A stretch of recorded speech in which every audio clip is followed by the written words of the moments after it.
أنا أعتقد أن أوروبا الجديدة هي الشرق الأوسط.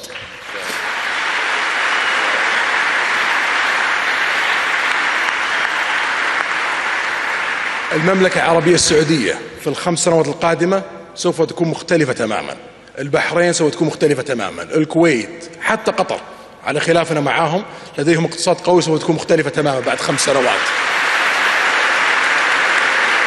الإمارات، عمان، لبنان، الأردن، مصر، العراق والفرص التي لديها.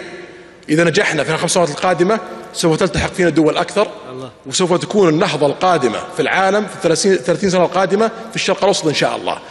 هذه حرب السعوديين، هذه حربي اللي أخوضها شخصيا، ولا أريد أن أفارق الحياة إلا وأرى الشرق الأوسط في مقدمة مصاف في العالم، وأعتقد أن هذا الهدف سوف يتحقق 100%.